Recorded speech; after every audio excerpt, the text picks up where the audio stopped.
of course, is the Shard, London's tallest building, and we might even say London's new symbol. It's worth studying not just for the way it blends into the London skyline, but because several new engineering techniques were pioneered when it was built.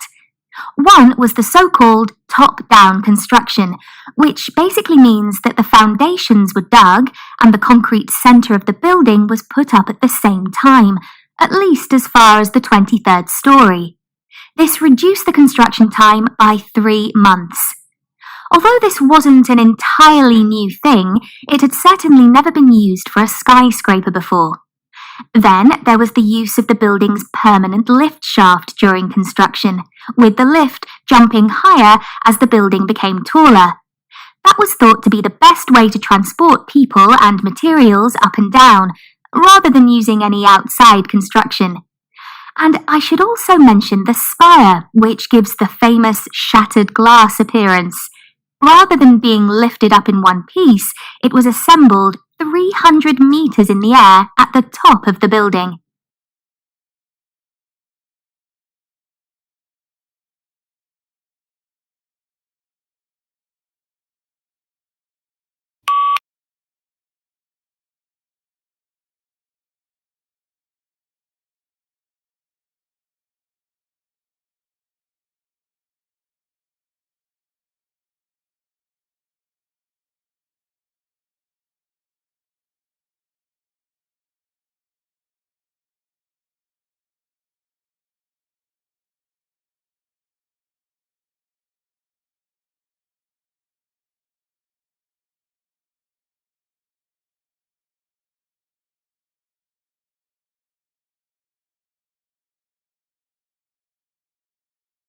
It wasn't until the late 15th century that composers really gave much attention to instrumental music. Before that, vocal music was most common, and instruments were really treated just as an accompaniment to singers. Instruments were played really just as a guide for the singer's benefit. It was only in the late 15th century that instruments were seen as having real musical potential of their own. Composers started to produce music for them, and to write background parts for songs which didn't just repeat the singer's notes. There were several reasons for this change, one of which has to be the refinements that were made to the instruments themselves. If we look at keyboard instruments, for example, organs had been around since classical times, but by the late 1400s they had become much more sophisticated. Another reason was the popularity of dancing. Dances were becoming more intricate. A number of new ones became popular, and of course they all needed instrumental music to accompany them.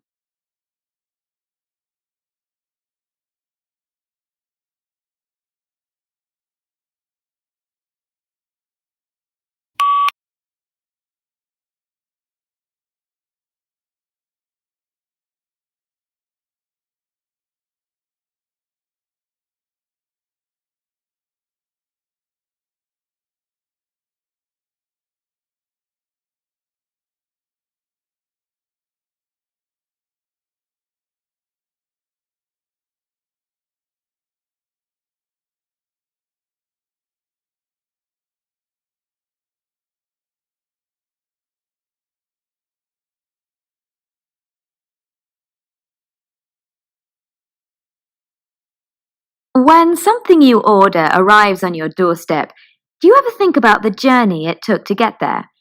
That book you ordered online, or that new dining table?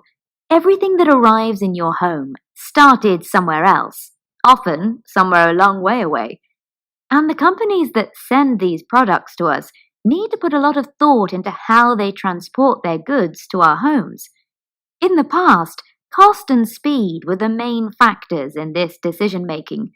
If companies needed products to arrive very quickly, they would be likely to choose to transport them by air. When time was less of a concern, or if cost was the primary concern, companies would usually have their goods transported by ship across the sea, or on trains across land. While cost and speed of delivery are still major factors in a company's decision-making, the environmental impact of different modes of transport has become a major influence too. Companies are now choosing water and rail transport not just because they are cheaper, but because these methods of transport do not damage the environment so much as air travel.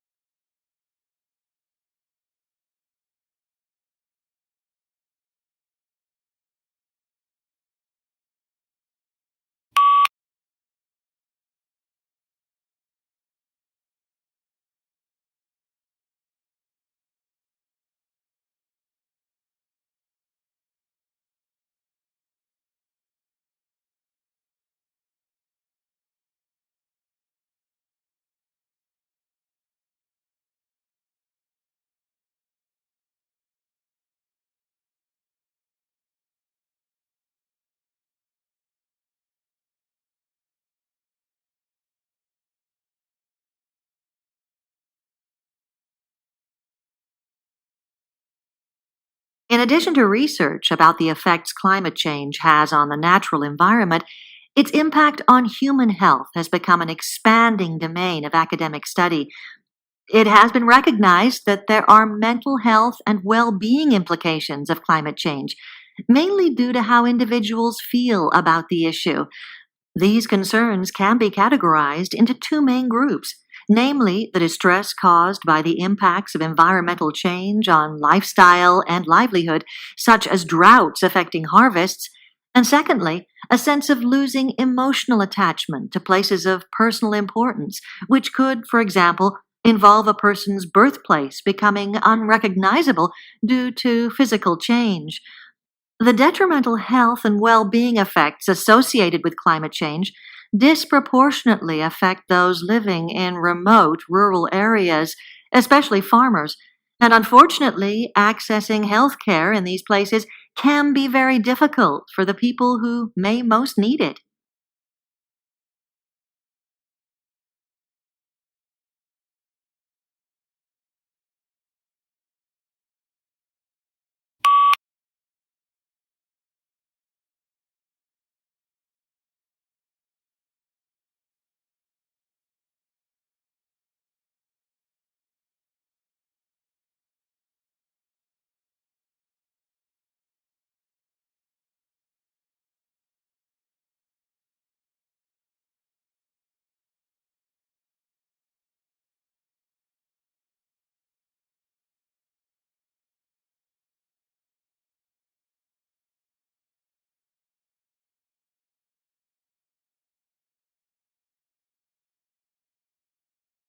Historically, women have been underrepresented in STEM subjects, that is, studies in the fields of science, technology, engineering, and mathematics.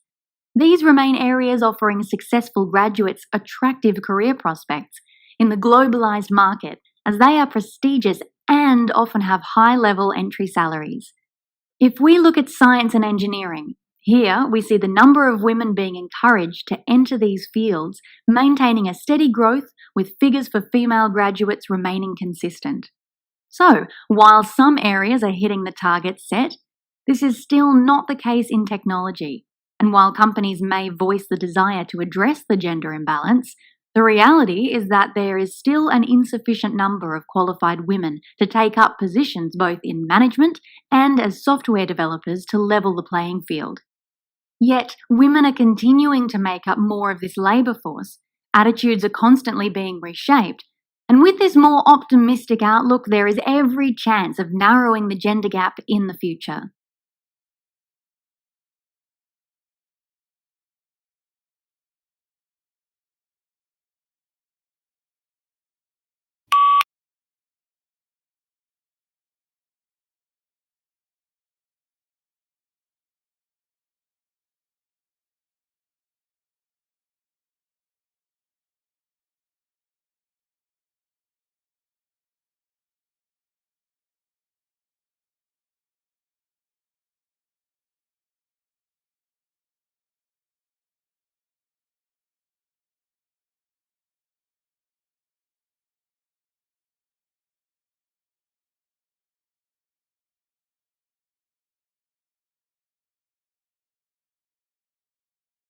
One of the main aims of the agricultural robots, or Agrobots as they're better known, is to monitor the growth and development of plants and crops.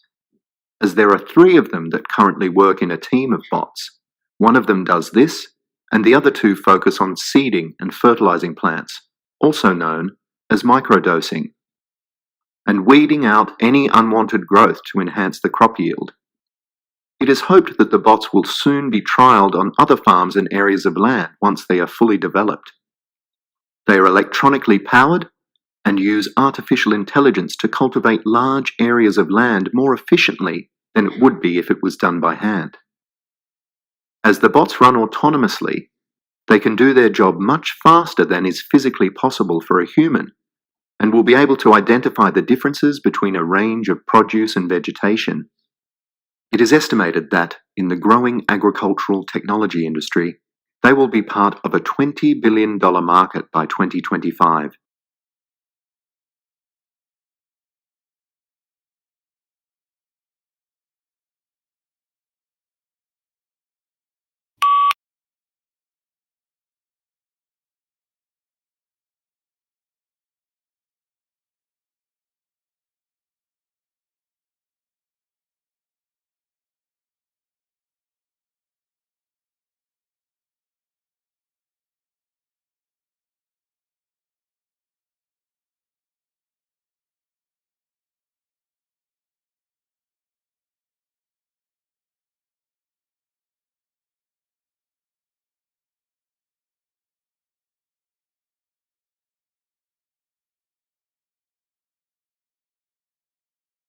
Mars is an obvious first choice for space exploration. It's the planet closest to Earth, and there are already plans to take a mission with a human crew there in the near future.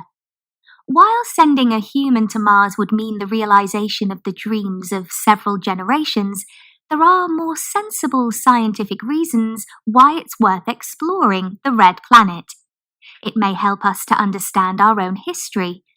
We know that in the past, Mars was covered in water, and that it has, over time, experienced huge climate change, so there is something for us to learn there. Mars may also be able to give us new insights into some of the biggest challenges that we face, such as how to use solar energy or recycle and produce food in the most efficient way possible. Any visit to Mars will require the astronauts to take their supplies with them, and the methods they create for doing that may end up being more useful than the actual rocks and minerals they find on Mars.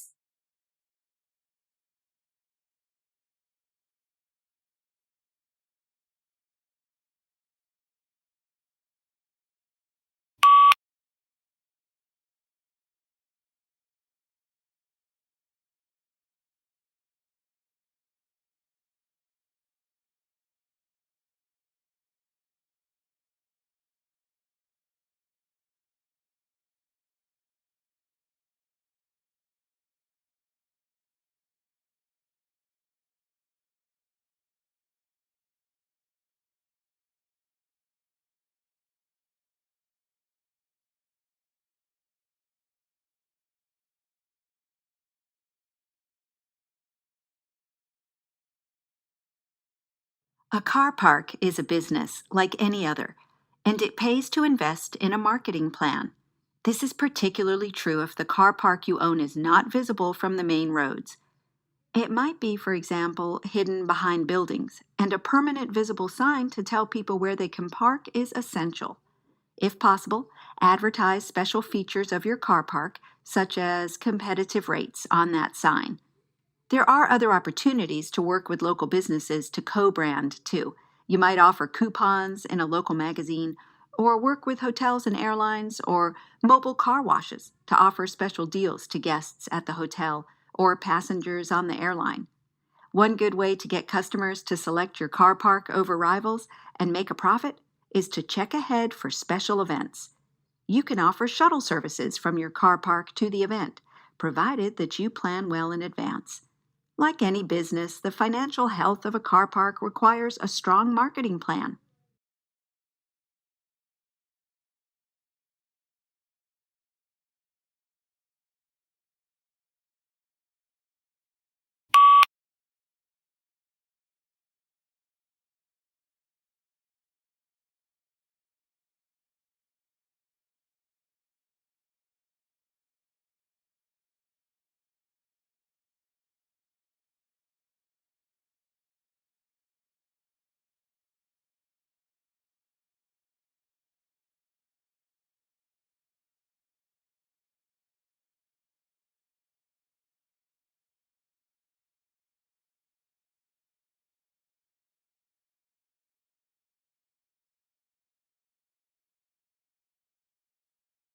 Mantelpieces and fireplaces have been a central feature of many people's homes throughout much of our recent history.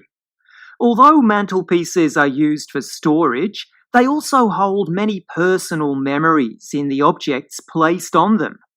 In the past, fireplaces were in the centre of the room and were the place where the household met together.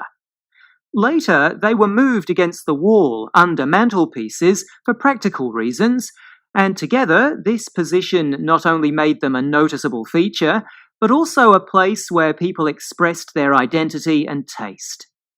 Mantelpieces became a way for the rich to impress others by arranging expensive ornaments to show off their fashionable tastes.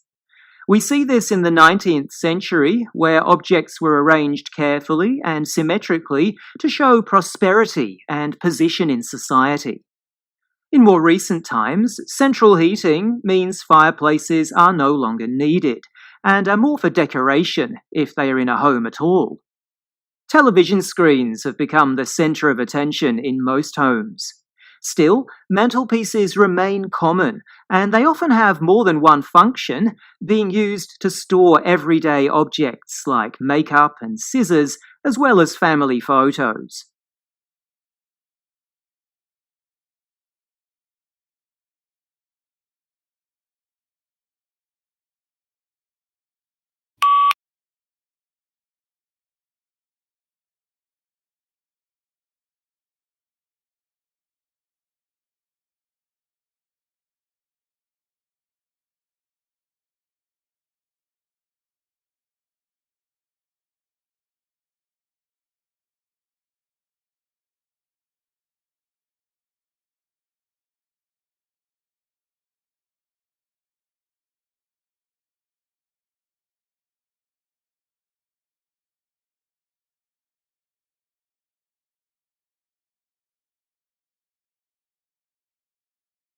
Shakespeare, like many of his contemporaries, draws heavily and widely on the natural world. Sometimes he uses it as a theatrical space, as a space in which to set some of the main action of the drama, and sometimes he uses it as a metaphor, a figurative landscape through which to express psychological, emotional, or social anxieties. Perhaps most profoundly, one of his most dominant and fascinating theatrical spaces is the forest, or the woodland. Most famously, perhaps, in As You Like It, the Forest of Arden, in A Midsummer Night's Dream, and in Titus Andronicus, and in Two Gentlemen of Verona. In the comedies, of course, the forest is particularly interesting because it offers a space of transformation, of magical exploration, of the fulfillment of fantasy, and of a kind of escapism, a festive escapism. In the tragedies, and most darkly in Titus Andronicus, it's a place of destruction, a place of brutality, and again of transformation, but not in a happy or productive way, in a dangerous and violent way. So, in terms of the use of the natural world on the stage and in the drama, it is always significant and it is always used to amplify aspects of the performance.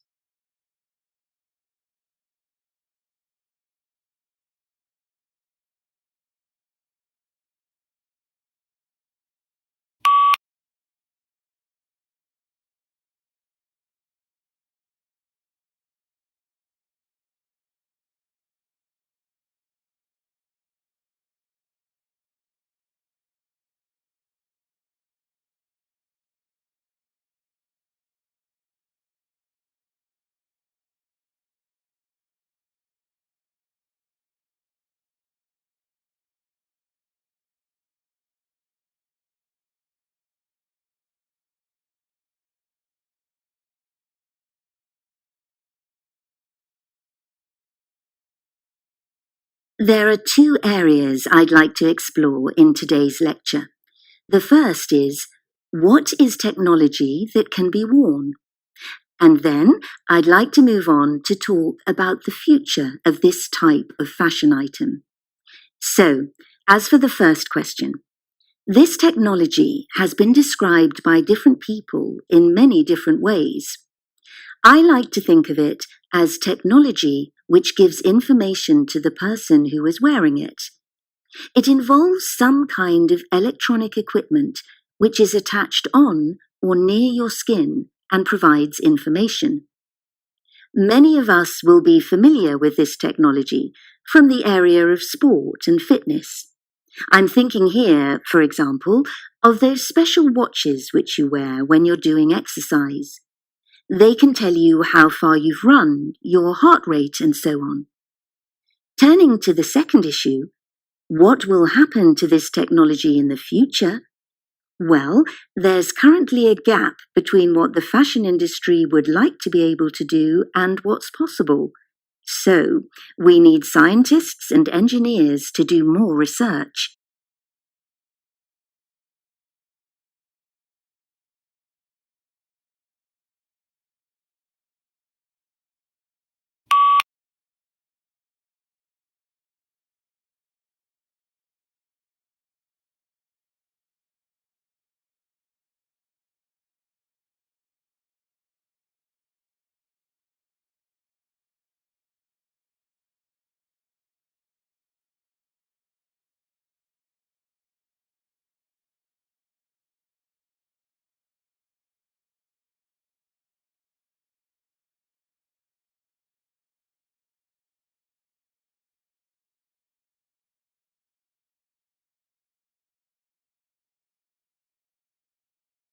So, what exactly is meant by working in a shared space, and what are the advantages?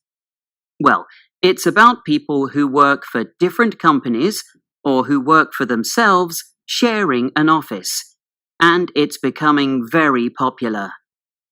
One reason is that it has the advantages both of working in an office and of working at home.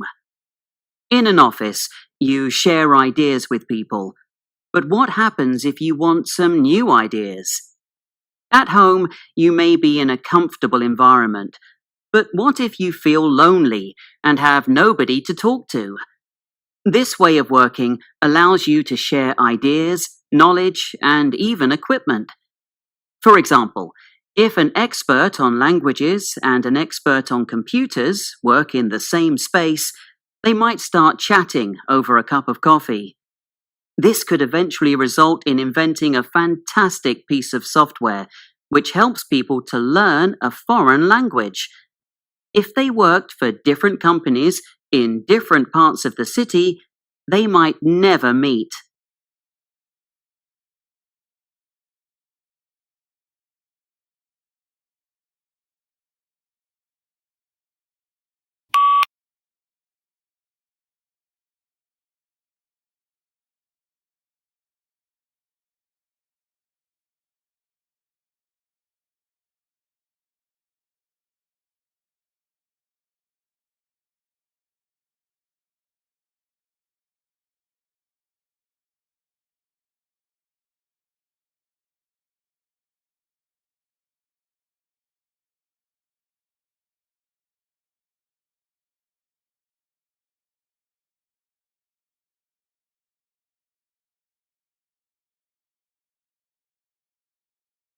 Memory game can also be adapted to teach phonics.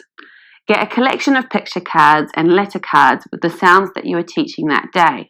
For example, b, k, and t. Very good, you know what we're teaching. The children turn over the cards 2 at a time and try to get a pair, either of objects with the same sound or a letter and an object. They should say the sounds of the letter or say the word as they turn the cards over. If they get a pair, they take another turn. If not, the next child has a turn. All right, so do you want to turn over 2 cards? What's that? A bicycle. Good, all right. Turn over another one. What's that? A boat. Do they start with the same sound? Bicycle. Boat. What sound is that? Ah. Very good.